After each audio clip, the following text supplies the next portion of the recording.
Saudara, saatnya kami memiliki 5 informasi pilihan yang tentunya sangat menarik untuk Anda simak. Kita lihat yang pertama, ada suami bunuh istri di kontrakan. Saudara, seorang pria tega bunuh istrinya sendiri di sebuah rumah kontrakan pada Senin malam 16 Juni. Peristiwa tragis tersebut, saudara, terjadi di Jalan Rusa 4, Kelurahan Pondok Ranji, Kecamatan Ciputat Timur, Tangerang Selatan. Malang betul nasib RK, seorang istri yang tewas karena dibunuh suaminya sendiri, JN, di kontrakannya di daerah Pondok Ranji, Ciputat Timur, Tangerang Selatan, Banten. Sebelum insiden, tetangga mendengarkan RK dan suaminya cekcok. Tetapi beberapa jam kemudian pelaku mengetuk pintu rumah tetangganya dan memberitahu sudah membunuh sang istri. Tetangga yang terkejut mengajak tetangga lainnya memeriksa rumah pelaku dan menemukan korban sudah tak bernyawa. Saksi pun langsung melaporkannya ke ketua RT yang meneruskannya ke polisi. Kedengar sempat ada ngobrol sebentar, tapi terus masuk, tutup pintu.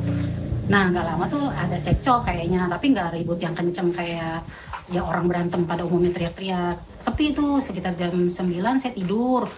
Nah, tapi setengah 10 itu, setengah 11 kebangun, anaknya nangis terus. Jam setengah 1, dia ketok-ketok jendela, pelaku ini ke jendela saya, bangunin suami saya.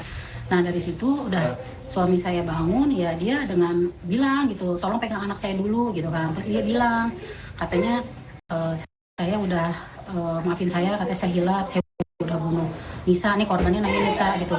Saya udah bunuh Nisa, katanya gitu, terserah katanya mau dibunuh lagi saya atau mau dilaporin polisi silakan gitu.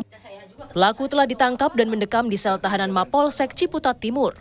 JN mengakui telah membunuh istrinya dan dari tangan pelaku polisi menyita barang bukti berupa 2 senjata tajam serta 2 telepon genggam. Petugas kami berhasil mengamankan yang diduga sebagai pelaku terhadap sebuah peristiwa KDRT yang menyebabkan seorang meninggal dunia. Dan kami mengamankan beberapa barang bukti, 2 buah senjata tajam, dan 2 buah alat komunikasi dalam handphone. Polisi masih menjalani pemeriksaan secara intensif kasus KDRT berujung maut yang menewaskan istri di Pondok Ranji, Ciputat Timur, Tangerang Selatan. Eka Marlupi, Kompas TV, Tangerang Selatan, Banten. Kita lihat berikutnya, saudara, 2 bocah badut disuruh mengemis. Saudara, 2 anak di Pekanbaru Riau diduga jadi korban eksploitasi oleh orang tuanya sendiri.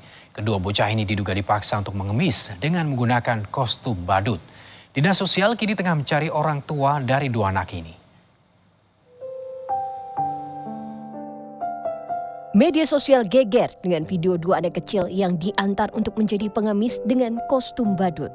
2 anak kecil ini diantar menggunakan sepeda motor oleh seorang perempuan yang diduga merupakan ibunya. 2 bocah ini kemudian ditinggalkan di lampu merah dan kemudian mengemis dari rumah ke rumah.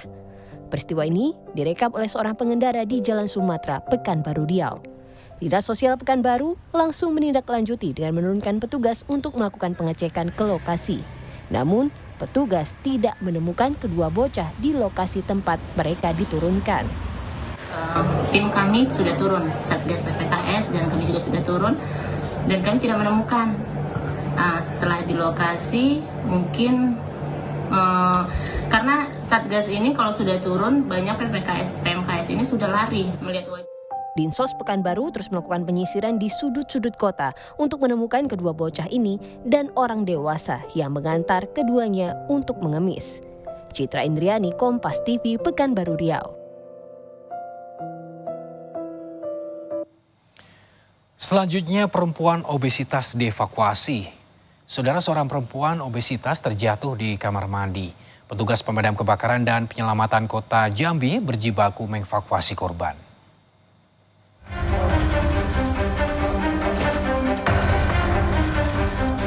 Seorang perempuan berbobot 130 kg terjatuh di kamar mandi rumahnya di Kelurahan Pematang Sulur, Kecamatan Telanaipura, Kota Jambi.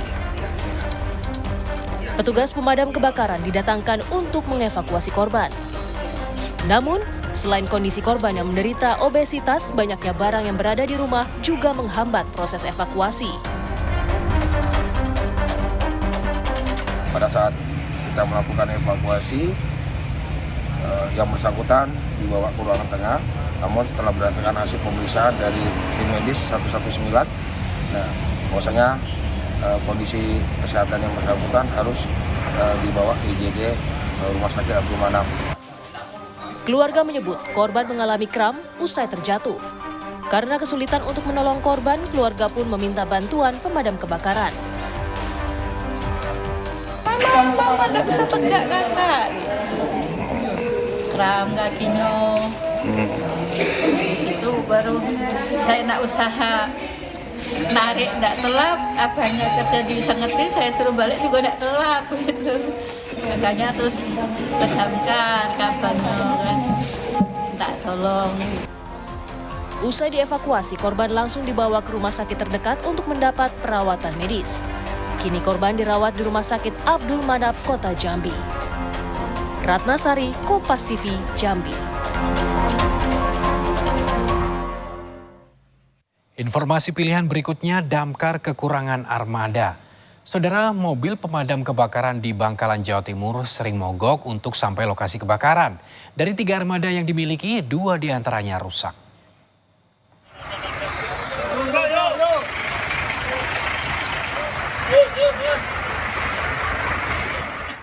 Petugas pemadam kebakaran di Bangkalan, Jawa Timur harus mendorong mobil pemadam karena mogok saat menuju lokasi kebakaran. Mobil Dina bergeser ke bengkel, perbaikan kampas kopling. Bahkan mobil pemadam kebakaran ini sering keluar masuk bengkel karena beragam permasalahan. Kondisi seperti ini sering dialami petugas damkar Kabupaten Bangkalan karena armada yang mereka miliki sudah tua.